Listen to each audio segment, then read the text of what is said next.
السلام علیکم ورحمۃ اللہ وبرکاتہ۔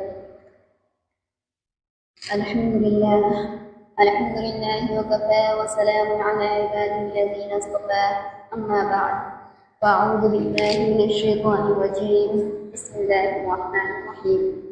میرے محترم بھائیوں اور بہنوں، آج میں آپ کے سامنے ایک پیغام لے کر حاضر ہوں۔ یہ پیغام صرف مسلمانوں کے لیے نہیں بلکہ پوری انسانیت کے لیے ہے۔ یہ پیغام ہے امن کا، سکون کا اور زندگی کا اصل مقصد جاننے کا۔ یہ پیغام ہے اسلام کا۔ قرآن پاک میں اللہ تعالیٰ فرماتا ہے، ادعو الی سبیل ربک بالحکمۃ والموعظۃ الحسنہ، یعنی اپنے رب کے راستے کی طرف حکمت اور نرم انداز میں بلاؤ۔ اسلام کوئی جبر نہیں بلکہ انسان کی فطرت کے مطابق آسان دین ہے۔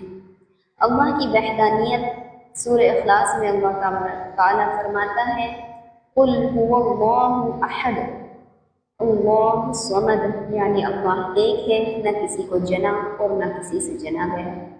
اسلام کی بنیاد یہی ہے کہ ہم صرف ایک اللہ کی عبادت کریں۔ اسلام آسان دین ہے۔ قرآن میں ہے، یرید اللہ بکم الیسر ولا یرید بکم العسر، یعنی اللہ تمہارے لیے آسانی چاہتا ہے، سختی نہیں۔ اسلام بندے پر بوجھ نہیں ڈالتا بلکہ زندگی کو سہل اور پاکیزہ بناتا ہے۔ رسول اللہ صلی اللہ علیہ وسلم کا اخلاق، نبی اکرم صلی اللہ علیہ وسلم نے فرمایا، تم لوگوں کو آسانی دو، مشکل نہ ڈالو، خوشخبری دو اور متنفر نہ کرو۔ آپ صلی اللہ علیہ وسلم کی زندگی بہترین اخلاق کی عملی مثال ہے۔ ہزاروں غیر مسلم صرف آپ کے اخلاق دیکھ کر مسلمان ہیں۔ اسلام سب کے لیے رحمت ہے۔ قرآن میں ہے، وَمَا أَرْسَلْنَاكَ إِلَّا رَحْمَةً لِلْعَالَمِينَ، یعنی ہم نے آپ صلی اللہ علیہ وسلم کو نہیں بھیجا مگر پوری کائنات کے لیے رحمت بنا کر۔ اسلام کسی ایک قوم کا نہیں بلکہ پوری انسانیت کا دین ہے۔ میرے عزیزوں، میری عزیزوں، اسلام وہ دین ہے جو دل کو سکون دیتا ہے، جو انسان کو انسانیت سکھاتا ہے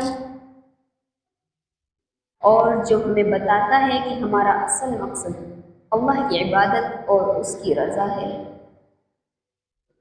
اسلام ہمیں محبت کا پیغام سکھاتا ہے۔ اسلام ہمیں امن اور سکون کی زندگی عطا کرتا ہے۔